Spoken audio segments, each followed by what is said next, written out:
नाज़रीन, इसके बाद आप देखेंगे कि चागरी साहब का साथियों ने बताता है कि बहुत से तुर्क कबाइल सुल्तान के फैसले की खिलाफ वर्जी कर रहे हैं। ये सुनते ही चागरी साहब को गुस्सा आ जाता है और वो कहते हैं, कितने ही अफसोस की बात है। हर बार तुर्क कबीलों को ये बताना क्यों ज़रूरी हो जाता है कि उन्हें तलवार की मदद से सुल्तान का हुक्म मनवाया जाए, बल्कि वो खुशी खुशी भी तो सुल्तान का हुक्म मान सकते हैं, जबकि वो जानते हैं कि सुल्तान का हुक्म ही सल्तनत की भलाई की खातिर होता है और वही खुशहाली लेकर आएगा। अब ये बातचीत जारी होती है। इसी दौरान अल परसलान अपने कबीले में वापस पहुंच जाते हैं और फिर मोहम्मद अल परसलान अपने वालिद साहब से पूछते हैं, आप मुझे परेशान नजर आ रहे हैं, क्या मैं इसकी वजह जान सकता हूँ? मोहम्मद अल परसलान के वालिद साहब फरमाते हैं, तुम्हें परेशान होने की ज़रूरत नहीं है। मेरे ख्याल से तुम्हारे पास सोना है और तुमने फतह हासिल कर ली है और अपना हक भी वसूल कर लिया है। अल परसलान मुस्कुराकर कहते हैं, आपने बिल्कुल ठीक फरमाया। अब मैं सोने की मदद से अपने कबीले में नई तामीरात शुरू करवाऊंगा और हमारा कबीला बहुत मजबूत होता चला जाएगा। जागरी साहब भी सुनकर मजीद खुश हो जाते हैं और कहते हैं, अल्लाह ताला का लाख लाख शुक्र है कि हमारे कबीले के जवानों के हाथों में बहुत ज़्यादा ताकत है और उनके दिमाग ज़रूरत से ज़्यादा ही चलते हैं। नाजरीन, इसके बाद आप देखेंगे कि अक्सर खातून चरखा काट रही होती हैं। इसके साथ साथ वो एक गीत गुनगुनाती चली जाती हैं। इसी दौरान हसन ताबे भी जो कि वहाँ से गुजर रहे होते हैं, वो ये गीत सुनने के बाद रुक जाते हैं और वक्सा खातून की तरफ देखना शुरू हो जाते हैं।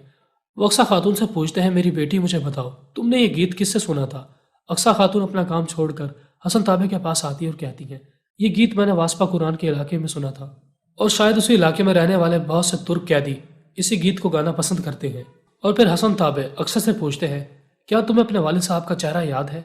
अक्सर जवाबन कहती है, जी नहीं, जब मेरे वालिद साहब का इंतकाल हुआ तो मैं उस वक्त बहुत ही छोटी थी। हसन ताबे सुनकर कहते हैं, कोई बात नहीं, अगर तुम्हारा बाप जिंदा नहीं, मैं तो जिंदा हूँ, मुझे अपना बाप समझ लेना और आज के बाद तुम मेरी बेटी हो।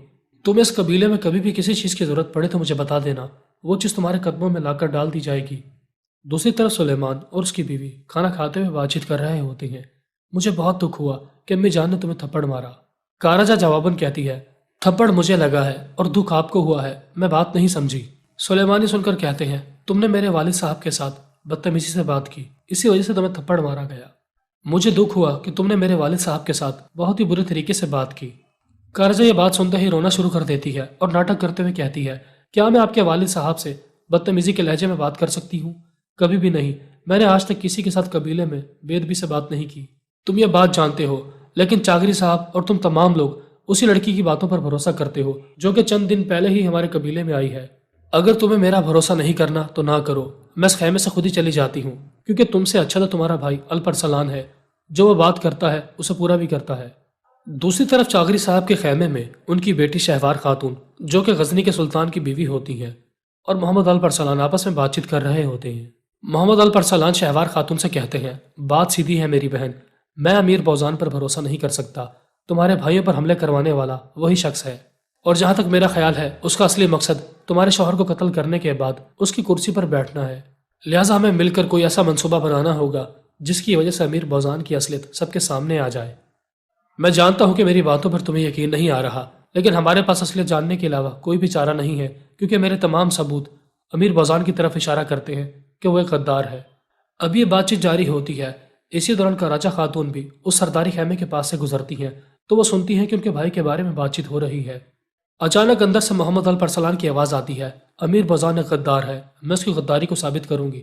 ये सुनते ही काराजा खातून रोते हुए अपने शौहर के खैमे में चली जाती है और चिल्ला चिल्ला कर कहती है, पहले तो अक्सा खातून की वजह से मेरे मुंह पर थप्पड़ मारा गया और अब तो मोहम्मद अल परसलान मेरे भाई पर इल्ज़ाम लगा रहा है कि अमीर बौजान एक गद्दार है। क्या मैं गद्दार की बहन हूँ और उस कबीले में गद्दार की हैसियत से पहचानी जाऊंगी? ये सब कुछ अल परसलान की वजह से हो रहा है। वही मेरे भाई को गद्दार साबित करने पर तुला हुआ है और मोहम्मद अल परसलान की वजह से ही अक्सा खातून इस कबीले में है। ये सुनते ही सुलेमान गुस्से में आग बगोला होकर मोहम्मद अल परसलान से बात करने के लिए अपने खैमे से बाहर आ जाता है। मोहम्मद अल परसलान, जो कि चागरी साहब से बात करने के बाद अपने खैमे से बाहर निकलकर अपने सिपाहियों से बातचीत कर रहे होते हैं, और फिर सुलेमान चिल्लाता हुआ अपने भाई के पास पहुंच जाता और कहता है, ये कैसी गुस्ताखी है? जब महल में हमारी इस बारे में सुल्तान से बातचीत हो चुकी थी कि अब तुम अमीर बौजान को लेकर कोई भी बहतान नहीं बांधोगे, यानी वो गद्दार है या नहीं, तुम इस बात को साबित नहीं करोगे, तो फिर तुम्हें कैसे हिम्मत हो गई कि तुम अमीर बौजान को गद्दार करार दे दो? ये कहते सुलेमान मोहम्मद अल परसलान के मुंह पर थप्पड़ मारने ही वाला होता है। इसी दौरान चागरी साहब वहां पर पहुंचकर उसका हाथ पकड़ते हुए कहते हैं, ये तुम क्या हरकत करने जा रहे थे? सुलेमान चिल्ला चिल्ला कर कहता है, शर्म तो इस इंसान को आनी चाहिए, इसने मेरी बीवी के शौहर को गद्दार बोला है। चागरी साहब गुस्से में कहते हैं, बस बहुत हुआ सुलेमान, تم نے اپنے بھائی پر ہاتھ اٹھانے کی کوشش کی ہے، شرم تو تمہیں آنی چاہیے۔ کاراجا خاتون دور کھڑی سارا منظر دیکھ رہی ہوتی ہے اور پھر چاغری صاحب غصے سے کاراجا کی طرف دیکھتے ہیں تو وہ پیچھے کی طرف ہٹ جاتی ہے اور سمجھ جاتی ہے کہ چاغری صاحب کو بھی اس تمام قصے کے بارے میں علم ہو گیا۔ ناظرین، اس کے بعد آپ دیکھیں گے کہ جیوجن قسطنطنیہ جانے سے پہلے ایک آخری بار یانی سے ملاقات کرتا ہے اور اسے شراب کی پیشکش کرتے ہوئے کہتا ہے، ہم نے بہت سے اختلافات کیے ہیں لیکن میں چاہتا ہوں کہ میں اس قلعے سے جانے سے پہلے تم سے اچھے طریقے سے بات کروں تاکہ ہم دونوں ایک دوسرے کو یاد رکھ سکیں۔ اور پھر اسی دوران جیوجن اس موقع سے فائدہ اٹھاتے ہوئے یانس کے شاہی کوٹ میں لگائے جانے والا ایک بٹن اتار کر رکھ لیتا ہے تاکہ وقت آنے پر اس کے شاہی کوٹ میں لگائے جانے والا بٹن یانس کے خلاف استعمال کیا جا سکے۔ اور پھر جیسے ہی جیوجن اس کمرے سے باہر جاتا ہے تو یانس اس موقع سے فائدہ اٹھا کر کبوتر والے کمرے میں داخل ہو جاتا ہے اور ایک کبوتر کے ذریعے خفیہ پیغام پہنچا دیا جاتا ہے کہ جب محمد الپرسلان یا اس کے بھائی کا قافلہ ہماری سرزمینوں کے پاس سے گزرے گا تو ان پر حملہ کر دیا جائے، مجھے شہنشاہ اور سلجوقوں کے معاہدے کی کوئی پرواہ نہیں ہے۔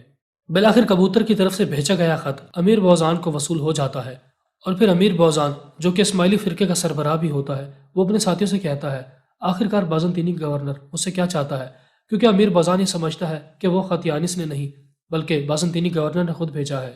اور پھر امیر بوزان اپنے ساتھیوں سے کہتا ہے، سلجوقوں پر حملہ کرنے کے لیے تیار ہو جاؤ، اس بار تمام شہزادوں کو شہید کر دیا جائے گا اور یہ سلجوقوں کے لیے ایک ایسا دھچکا ہوگا اس کے بعد وہ سنبھل نہیں پائیں گے، ان کے دل میں یہ درد خنجر کی طرح گھسا دیا جائے گا۔ خادم یہ سن کر کہتے ہیں، ہمارے سردار، آپ کے تمام حکم کی فرما برداری کی جائے گی، اگر ہم ناکام لوٹے تو ہمارا خنجر آپ کے سامنے حاضر ہے، ہماری زبان کے ساتھ ساتھ ہمارے سر بھی قلم کر دیے جائیں۔